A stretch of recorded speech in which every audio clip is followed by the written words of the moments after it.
नमस्कार दोस्तों।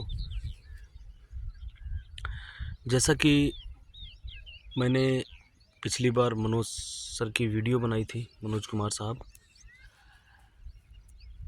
अब वो हमारे बीच नहीं रहे।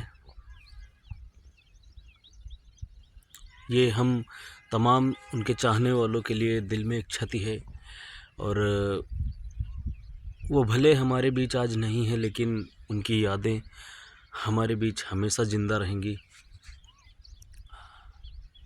दोस्तों, जैसे यकीन नहीं होता कि मनोज कुमार साहब आज हमारे बीच नहीं हैं। किसे पता था कि वो हम सबको अलविदा कह जाएंगे। भारत को एक नई पहचान दिलाने वाले हमारे मनोज कुमार साहब अब हमारे बीच नहीं हैं। दोस्तों, उन्होंने हमारे देश के लिए इतनी सारी दर्जनों फिल्में बनाई और हम तमाम नौजवानों के लिए ये एक प्रेरणा का स्रोत बनती हैं ये फिल्में। आज दिल बड़ा गमगीन है मनोज कुमार साहब के देहांत के बाद, पर कहते हैं ईश्वर के आगे चलती किसकी है। तो उन्होंने जो फिल्में बनाई हैं आज के दौर में हम तमाम नौजवानों के ऊपर ये फिल्में एकदम फिट बैठती हैं। चाहे वो रोटी कपड़ा और मकान के एक बेरोजगार लड़के की कहानी हो, या शोर फिल्म के एक बेहतरीन पिता के किरदार को निभाने वाला वो जो कहानी थी, वो भी लोगों में एक प्रेरणा का स्रोत बनी। दोस्तों, आपको मालूम है कि मनोज कुमार साहब का जो गाना एक प्यार का नगमा है, मौजों की रवानी है, इस गाने की एक ऐसी लाइन है जो आज तक रिलीज़ नहीं हुई। और एक धर्मेंद्र साहब की फिल्म है तहलका, उसमें उन लाइनों को जोड़ा गया है। हालांकि ये लाइनें पहले मनोज कुमार साहब के ऊपर फरमाई जा रही थी, जो कि रिलीज़ नहीं हुई। और वो लाइनें हैं,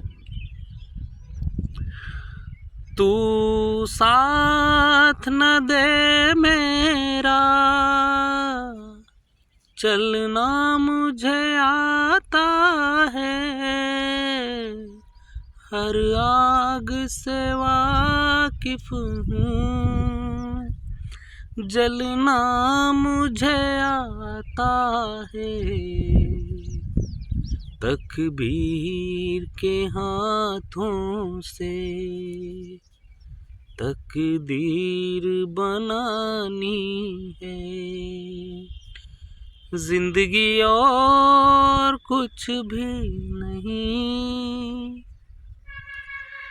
आज तो गाया नहीं जा रहा जैसे पर दोस्तों, आज भारत कुमार कभी मरते नहीं, वो हमेशा हमारे दिलों में ज़िंदा रहते हैं। और मैं तो ये कहता हूँ कि जिन कलाकारों को उनके साथ काम करने का मौका मिला, वो उनके लिए एक सौभाग्य था। चाहे वो अमिताभ बच्चन जी हो और चाहे शशि कपूर साहब हों, जिन्होंने उनके साथ फिल्में की, वो खुशनसीब थे। दोस्तों, मनोज कुमार साहब की एक बात, मैंने उनका एक इंटरव्यू देखा था, उसमें उन्होंने एक बात बोली थी कि मैं फिल्में बनाता हूँ। हालांकि वो डायरेक्टर भी थे, राइटर भी थे, प्रोड्यूसर भी थे और एक्टर भी थे। एक इंसान इतने सारे असल ज़िंदगी में इतने सारे किरदार निभा रहा है, ये अपने में एक गर्व की बात है। तो दोस्तों, मैं बात इंटरव्यू की कर रहा था, तो मनोज कुमार साहब का एक इंटरव्यू मैं देख रहा था, जिसमें उन्होंने बोला कि मैं फ़िल्में बनाता हूँ, अच्छी बनती हैं, बुरी बनती हैं, नहीं अच्छी चलती हैं, लोगों को नहीं पसंद आती है, लेकिन मैं अपनी फ़िल्मों को जब बनाता हूँ तो मैं कहीं से कोई भी स्टोरी या कोई मुझे ये ना कह सके कि मैं कहीं से कोई लाइन चुराई है हमने, या फिर हमने किसी के गाने को कॉपी किया है, या कहीं की धुन हमने कॉपी कर ली है, या कहीं के डायलॉग्स, वो सारे के सारे मेरे अपने होते हैं। वो चले ना चले वो पब्लिक तय करती है, ऑडियंस तय करती है, पर हम जो भी कंटेंट बनाएं वो हमारा अपना खुद का होना चाहिए। और आज का जो दौर चल रहा है कि किसी भी गाने को, किसी का भी गाना उठा लो और उठा के किसी में भी चिपका दो, तो ये हम लोगों में ऐसा महसूस कराती है कि लोगों के पास अपना खुद का कंटेंट रह नहीं गया, और ना ही लोगों के अंदर वो टैलेंट रह गया है कि वो अपना खुद का कुछ बना सकें। तो वैसे मैं नए गाने बहुत कम ही पसंद करता हूँ। मेरा गोल्डन ईयर जो है रफ़ी साहब, किशोर साहब, ये सब मेरे फेवरेट गाने हैं, उन्हीं के गाने हैं।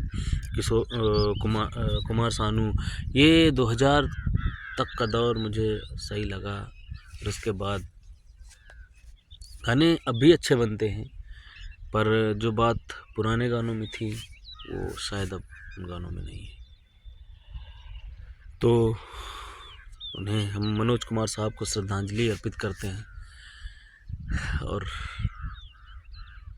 हमने एक बेहतरीन सितारा खो दिया।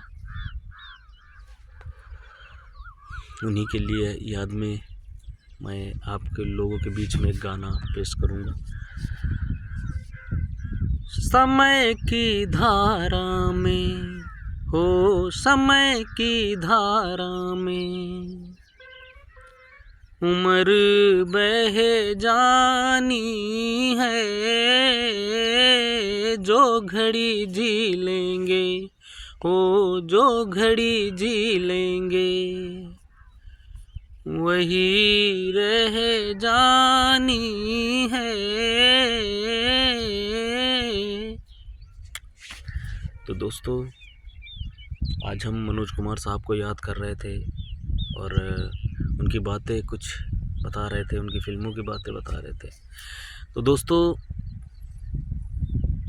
हम उनके लिए दुआ करते हैं कि उन्हें ईश्वर स्वर्ग प्रदान करे, जन्नत नसीब करे अल्लाह ताला। और हम चलते हैं, मिलते हैं किसी दूसरे वीडियो में किसी दूसरे नए कलाकार के साथ। तब तक के लिए दीजिए इजाज़त। और अगर आपने हमारे चैनल को सब्सक्राइब नहीं किया है, आप नए हैं तो चैनल को सब्सक्राइब कर लें। Bye bye, take care.